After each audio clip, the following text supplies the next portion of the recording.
Weapons की कहानी एक छोटे से शहर मेब्रुक से शुरू होती है, जहां एक रात कुछ ऐसा होता है जो पूरे शहर को दहला देता है। रात के ठीक 2:17 बजे एक ही क्लास के 17 बच्चे अपने अपने घरों से बाहर निकलते हैं और बिना कुछ बोले अंधेरे में भाग जाते हैं। सबसे डरावनी बात यह थी कि वे बच्चे ऐसे चल रहे थे जैसे किसी ने उन्हें कंट्रोल कर रखा हो। सीसीटीवी कैमरों में भी वही दिखाई देता है। लेकिन उस क्लास का एक बच्चा, एलेक्स, गायब नहीं होता।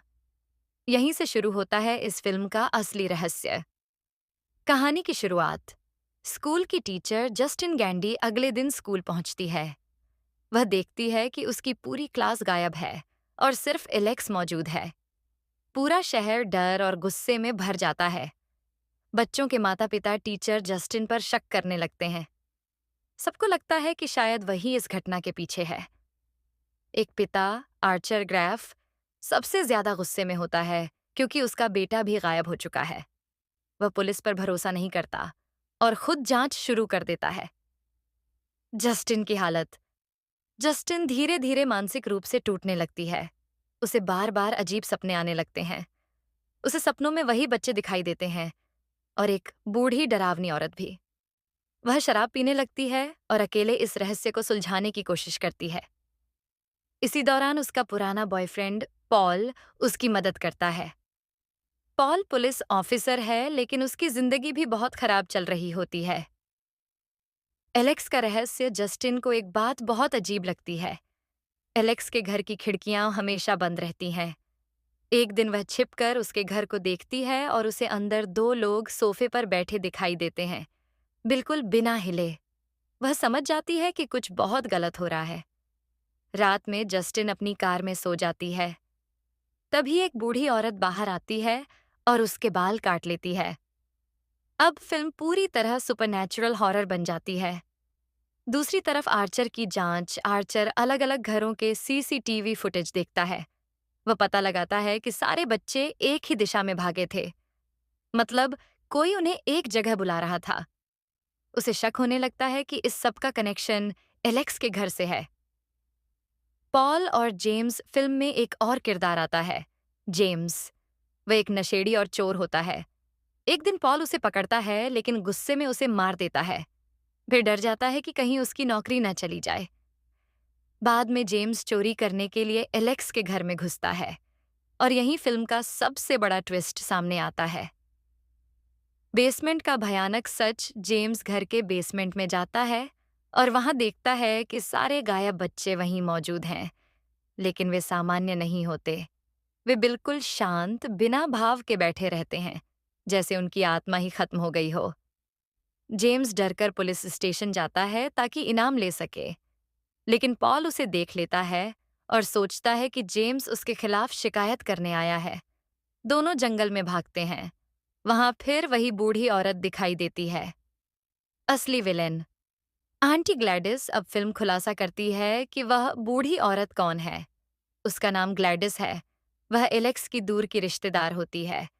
असल में वह एक चुड़ैल जैसी शक्ति रखने वाली औरत है। एलेक्स की माँ ने उसे दया दिखाकर अपने घर में रहने दिया था, लेकिन ग्लैडिस ने पूरे परिवार पर काला जादू कर दिया। उसने एलेक्स के माता-पिता को अपने कंट्रोल में ले लिया। वे बस उसकी कठपुतली बन चुके थे। बच्चों को क्यों उठाया गया? ग्लैडिस बहुत बीमार थी। उसे जिंदा रहने के लिए बच्चों की ऊर्जा चाहिए थी। उसने एलेक्स को मजबूर किया कि वह अपने क्लासमेट्स की चीजें लाकर दे। एलेक्स स्कूल से बच्चों के नाम वाले टैग और उनकी चीजें चुरा कर लाता है। फिर ग्लैडिस काला जादू करती है और उसी रात सारे बच्चे अपने अपने घरों से निकलकर एलेक्स के घर पहुंच जाते हैं। यानी बच्चों का गायब होना कोई किडनैपिंग नहीं था, उन्हें जादू से बुलाया गया था। प्रिंसिपल मार्कस की मौत। स्कूल का प्रिंसिपल मार्कस भी एलेक्स पर शक करने लगता है। वह घर की जांच करवाना चाहता है, लेकिन ग्लैडिस उसे भी अपने जादू में फंसा लेती है। वह मार्कस के पति के बाल लेकर एक काला रिचुअल करती है। फिर मार्कस अपने ही पति को मार देता है। उसके बाद ग्लैडिस उसे जस्टिन को मारने भेजती है, लेकिन पीछा करते समय मार्कस सड़क दुर्घटना में मर जाता है। क्लाइमैक्स। अब जस्टिन और आर्चर समझ जाते हैं कि सारे बच्चों का रहस्य एलेक्स के घर में छिपा है। दोनों घर पहुंचते हैं। अंदर पॉल और जेम्स भी ग्लैडिस के कंट्रोल में आ चुके होते हैं। जस्टिन मजबूरी में उन्हें मार देती है। आर्चर बेसमेंट में जाता है और वहां सारे बच्चे मिलते हैं, लेकिन ग्लैडिस उसे भी कंट्रोल करने लगती है। एलेक्स का फैसला। एलेक्स पूरी फिल्म में डरा हुआ बच्चा दिखाया गया है।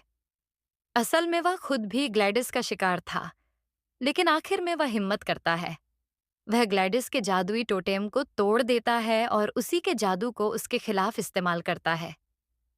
तभी सारे बच्चे अचानक जाग जाते हैं। अब वे ग्लैडिस के कंट्रोल से बाहर आ जाते हैं। ग्लैडिस का अंत। सारे बच्चे मिलकर ग्लैडिस का पीछा करते हैं। वह भागने की कोशिश करती है, लेकिन बच्चे उसे पकड़ लेते हैं।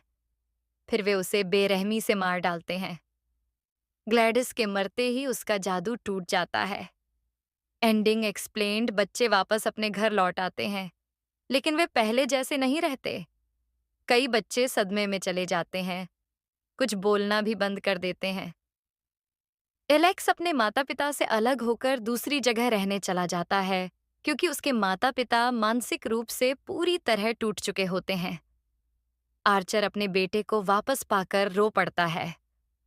फिल्म आखिर में दिखाती है कि असली वेपन्स यानी हथियार कौन थे। वे बच्चे खुद थे, जिन्हें एक बुरी औरत ने अपने फायदे के लिए इस्तेमाल किया। फिल्म का असली मतलब यह सिर्फ हॉरर फिल्म नहीं है। डायरेक्टर जैक क्रेगर ने इसमें कई गहरे मैसेज छिपाए हैं। ट्रॉमा कैसे लोगों को तोड़ देता है, बच्चे कैसे बड़ों की गलतियों का शिकार बनते हैं, दर्द और डर इंसानों को हथियार बना सकते हैं, और बुराई अक्सर दया का फायदा उठाकर घर में घुसती है। Final review. फिल्म का पहला आधा हिस्सा मिस्ट्री और डर से भरा है। दूसरे हिस्से में सुपरनैचुरल ट्विस्ट आता है। मूवी का माहौल बहुत डर